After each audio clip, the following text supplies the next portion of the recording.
C'est des parcs qui se situent, donc, comme vous l'avez dit, dans des grandes métropoles, dans les quartiers privilégiés de ces grandes métropoles et dans les malls, c'est-à-dire dans des énormes centres commerciaux de ces grandes métropoles.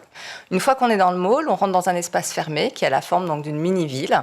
Fermé, c'est-à-dire qu'on a un faux plafond, on est complètement isolé. Il est peint en bleu, quoi. Exactement, on est isolé de l'air libre, on va dire.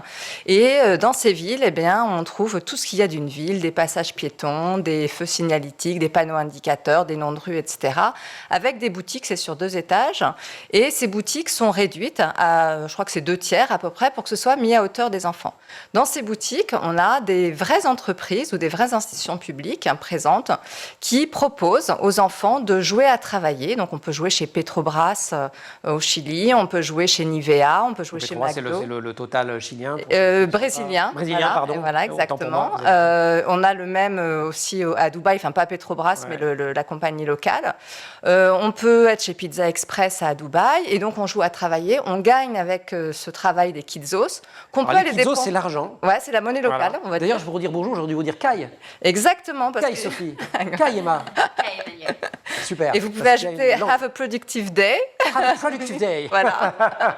C'est aussi quelque chose qu'on retrouve dans les parcs. Oui, il y a aussi toute une codification du langage par les animateurs. Ouais, un passeport pour devenir kidzanien, qui est en fait un peu une manière de fidéliser les enfants, avec différents niveaux de passeport. C'est-à-dire que c'est un peu comme quand vous prenez l'avion, vous pouvez être en business, en classe éco, etc. Donc il y a des passeports qui sont différenciés. Selon combien j'ai payé à l'entrée ? Selon combien j'ai payé et selon aussi le niveau de travail. C'est-à-dire qu'on peut upgrader si on a beaucoup travaillé, et ça permet de gagner plus après et de dépenser moins. Donc, alors pour travailler, on va jouer à travailler, mais on va faire des choses malgré tout. Si je prends l'exemple du journalisme, parce que j'ai regardé, voilà, donc il y a des articles un peu préécrits, si j'ai bien compris, par la machine, on remplit un peu les trous, mais quand je pars à la fin, j'ai ma feuille de journal avec mon article, voilà, c'était mon travail, et on me paye pour avoir fait cet article. Exactement. Alors, vous avez parlé de journalisme, mais il y a aussi, on peut être garagiste, pilote de ligne, hôtesse, voilà, mais il peut avoir aussi nettoyeur de surface, femme de ménage dans un hôtel, donc c'est vraiment une très grande gamme de métiers.